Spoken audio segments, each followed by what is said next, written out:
தாவேக தலைவர் விஜய் இன்று மாலை மதுரை செல்ல உள்ள நிலையில் விமான நிலையத்தில் காலை முதலே ரசிகர்கள் காத்து கிடக்கின்றனர். அந்த காட்சிகளை முதலில் பார்க்கலாம்.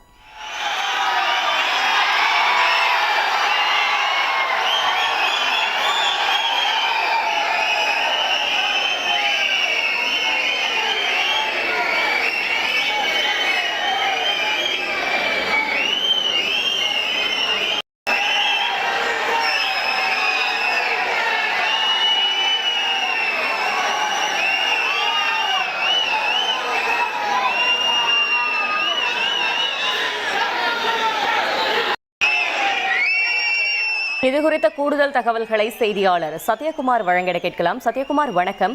நம்மால் காட்சிகளில் பார்க்க முடிகிறது ரசிகர்கள் திரண்டிருப்பதை. எவ்வளவு ரசிகர்கள் தற்பொழுது வரை குவிந்திருக்கிறார்கள்? கள தகவல்களை சொல்லுங்க. வணக்கம். தமிழக வெற்றி கழக தலைவரும் நடிகருமான விஜயின் ஜனநாயகன் திரைப்படத்தின் பிளாஷ்பேக் காட்சிகள் இன்று திண்டுக்கல் மாவட்டம் கொடைக்கானல் அருகே இருக்கக்கூடிய தாண்டிக்குடி பகுதியில் நடைபெற உள்ளது.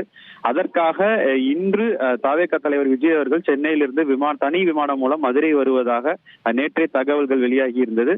இந்த நிலையில் இன்று அதிகாலை 7 முதல் 8 மணி அளவில் வருவார் என்று முதலில் தகவல் வெளியான நிலையில் அவர் வருகையானது இன்று மாலை 4 மணி அளவில் சென்னையிலிருந்து தனி விமானம் மூலம் மதுரை வந்து இங்கிருந்து கார் மூலம் தாண்டிக்குடி செல்வதாக தகவல்கள் தற்போது உறுதி செய்யப்பட்டிருந்த நிலையில் விஜய் வருகையொட்டி அவரது ரசிகர்கள் தென் மாவட்டத்தை சேர்ந்த ரசிகர்கள் மற்றும் தொண்டர்கள் இன்று அதிகாலை முதலே மதுரை விமான நிலையத்தில் சூழ்ந்துள்ளனர். கிட்டத்தட்ட 100க்கும் மேற்பட்ட ரசிகர்கள் கையில் பதாகைகளுடன் தங்கள் தலைவரை பார்ப்பதற்காக ஆரவாரத்துடன் தற்போது காத்திருக்கின்றனர்.